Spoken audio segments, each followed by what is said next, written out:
All right, guys, we're going to talk about handling objections. All right? Obviously, not everybody we stop by to see is just going to roll over upon the introduction. All right, so we're going to talk about handling objections, and not just specific objections, but more or less a formula for how to approach every objection that you get. Okay? So when you get someone that says to you, I'm not interested, which is probably the most common objection you'll get, or I can't afford it, I do that work myself, leave it in the mailbox, whatever the objection might be, I want you to take a systematic approach for handling those objections. The first key to handling objections is preparedness, being prepared. The way that you're prepared is when you walk up to the house, before you even knock on the door, before you even approach the house, evaluate the property. Take a look at what they need most. First of all, what you feel they need most as far as what we offer: windows, siding, gutters, leak protection, all right? See which one of those products they need most. And secondly, take a look at what other home improvement projects they may have done recently, whether it be siding, windows, roofing, doors, driveways, landscaping, anything, all right? Take note of those two things. So you're going to want to know, what do they need most, and what have they done recently to the house? That is going to help you in being prepared to handle objections. Because the number one thing you're going to want to do in handling objections is ask questions. God gave you 2 ears and 1 mouth for a reason. So, the reason He gave you 2 ears and 1 mouth is so you could listen twice as much as you speak. So when you get that first objection, I'm not interested. No problem, can I ask you a question? Can't afford it. No problem, can I ask you a question? I do all that work myself. No problem, can I ask you a question? All right? You're going to ask a question every time, because the homeowner is much likely to keep the door open when who's talking? When they're talking. If they're the one talking, they're not going to shut the door on themselves. All right? They're going to shut the door on you. The biggest mistake people make is feature dumping. They want to just say, well, we guarantee to save you 34%. Well, we offer $1,500 tax credit. We offer this. We offer that. It's not about what you offer. It's about seeking to understand before you wish to be understood. We need to understand their situation better. We need to, again, I like the analogy of the gun. We're going to pull our revolver out, and when we're asking questions, we're loading our gun. What are some great questions to ask, guys? Have you ever had an estimate before? Great question to ask. Who did the work for you? If they had something done, and the reason I asked you earlier, take note of what home improvements they've done recently. Ask them who did the work.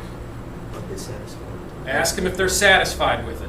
Ask them how long ago it was. Compliment them on the work. All right? What other questions can you ask? When you are ready, what's going to be the next home improvement project on the house? When you're actually ready to do something, what do you think is going to be the next project on the house? That's a great question to ask. All right? Have you heard of the energy tax credit? Have you heard about the $1,500 energy tax credit? Do you know how that works? All right? These are all great questions to ask, but when you ask questions, you buy time at the front door because they're going to keep the door open and answer your questions. All right? And you gain information which you can use to help you get the appointment. So, have you ever had an estimate before? No, I haven't. Well, I've talked to a lot of your neighbors out here, and they've all been complaining about the original wood windows. They're hard to open, hard to close, impossible to clean, not to mention the high energy bills. We're just showing people affordable solutions to those types of problems.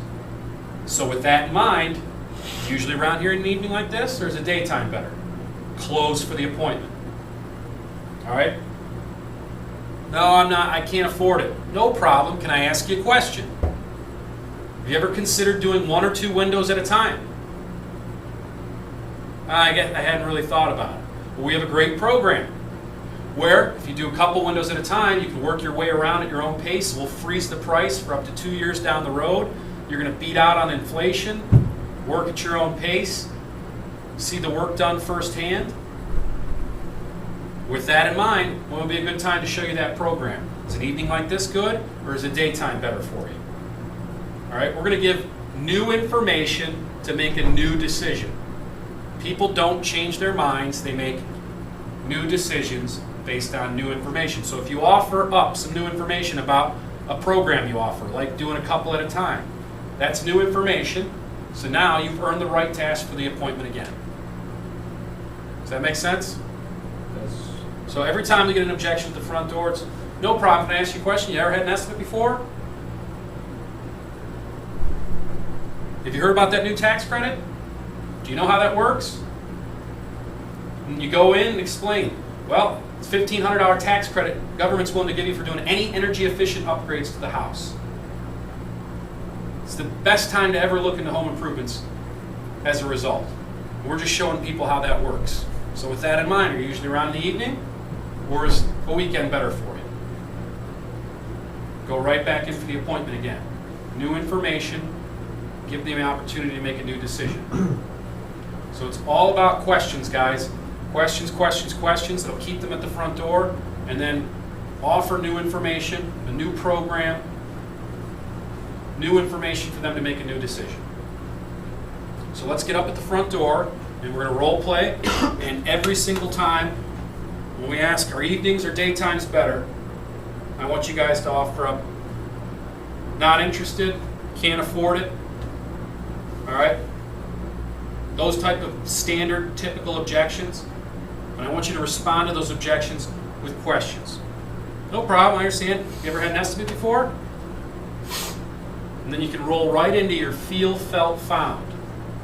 Again, this is a formula that you can use. So no matter what objection you get, you can use the same technique. I understand how you feel. The folks down at this address, after you're done asking your question now.